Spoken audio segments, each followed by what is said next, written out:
He's a member of the LGBT community, or is he? As a gay man, Ben Appel has warned of the erasure of men like him in the pursuit of gender affirming care.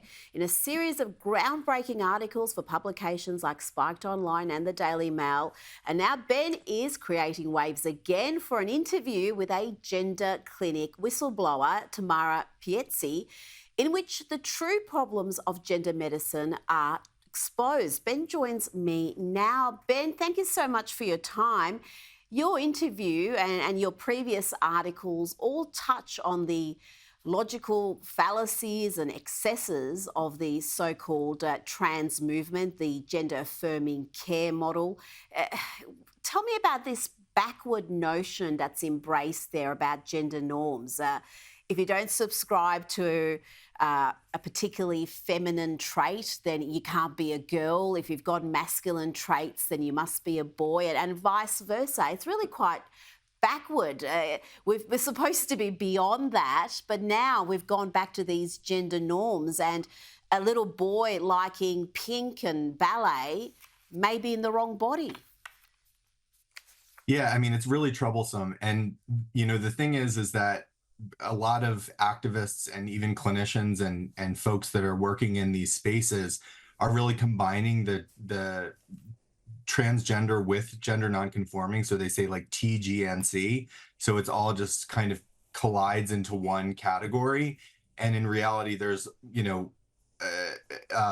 so many different factors that go into why someone might, one, be gender nonconforming, but two, might happen to identify or want to identify as the opposite sex. It's such a complex thing that activists and clinicians are really trying to dumb down and simplify into something really easy. And a lot of people are being harmed in the process. But like you said, now the fact that we're specifically medicalizing gender nonconforming kids who would otherwise grow up to be gay or lesbian or not, but the majority of them probably would Yeah. grow up to be gay or lesbian if they were just left alone.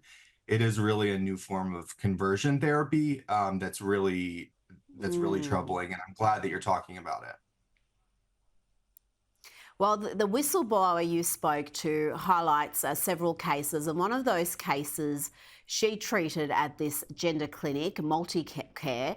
The patient was a 13-year-old girl, had an abusive mum, had sexual assault history, terrible case, had all sorts of mental health issues like depression, PTSD, anxiety. She was on the spectrum, she had autism.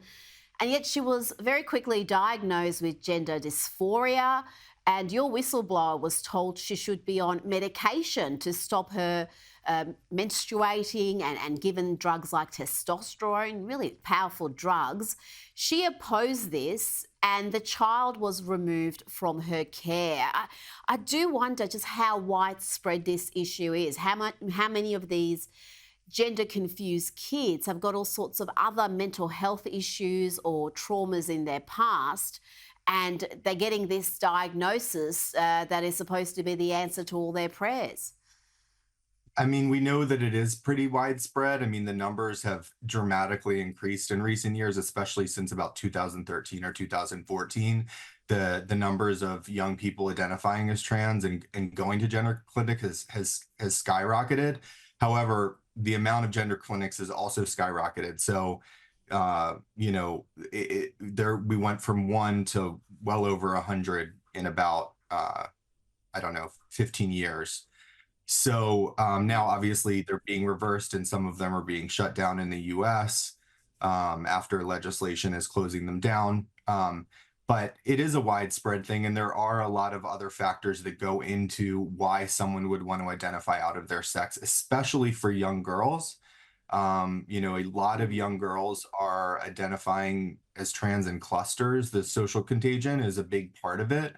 And there have been studies Yes. about this. And as much as activists like to debunk this idea, it is, in fact, a statistical reality that there are clusters of young girls identifying out of their sex. And, some people attribute that to social contagion. Another thing that can be autism spectrum disorder, like you said. Autistic people tend to see things in very black and white. So if they have teachers and guidance counselors telling them that, if you like pink and you like this, you might not be a male on the you might not be a male on the inside, you might be a girl on the inside, or vice versa. If you like rough and tumble things in sports, you might not be a girl, you might be a boy.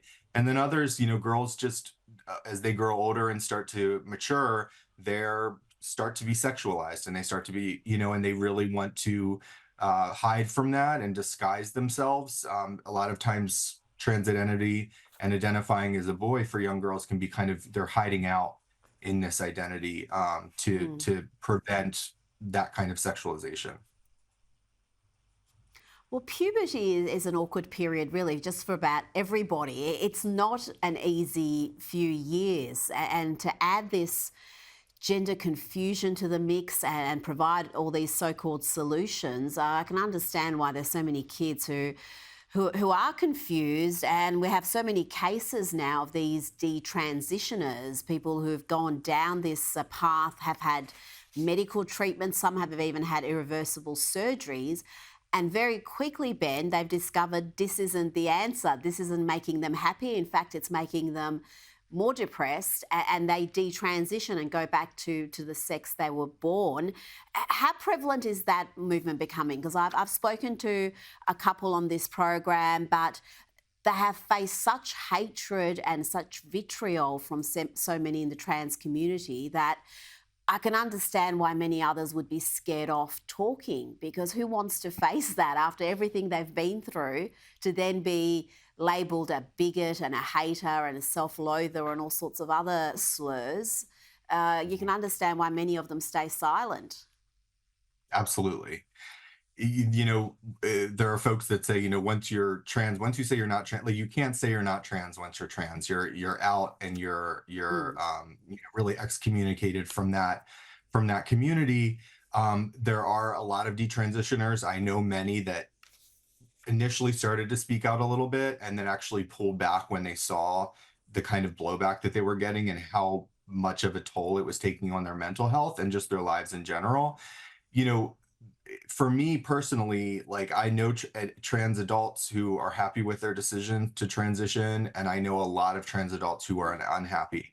And what really changed Mm. my perspective a lot, besides learning about the history of trans medicine, which is that, speaking of adolescent transition, I mean, initially all of the first young cohort, about 60, I think it's 61 or 62 out of the 70 young people between 2001 and 2008 in Amsterdam, in the Netherlands, in Amsterdam, where this practice really started, 62 were homosexual.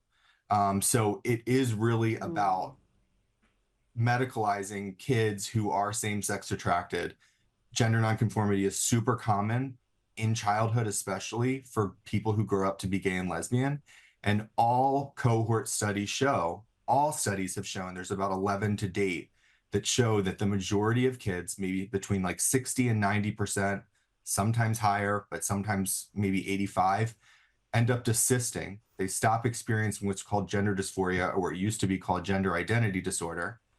If they're allowed to proceed through puberty, they grow up and they become more comfortable in their bodies because they realize that, oh, Yeah. I'm different, and that's okay. I'm just a gay person, or I'm a lesbian, and I can live and thrive. We should not be turning gay people into facsimiles of straight people, or Hmm. trying to do this kind of conversion therapy. But what really changed things for me was talking to these detransition gay people, specifically detransition gay men. And I'm working on something now, writing about that, and just hearing their stories about, they've gotten irreversible surgeries, they've had the bottom surgeries, a number of them, and they have severe health complications from these Mm. surgeries. And so this is Yeah. mistreatment, this is maltreatment, and this is a liberal issue that people should be aware of, and we shouldn't be medicalizing homosexuality, and we shouldn't be harming people that shouldn't be harmed. There's a lot of other issues that go into this, and they're making it a one size fits all sort of thing.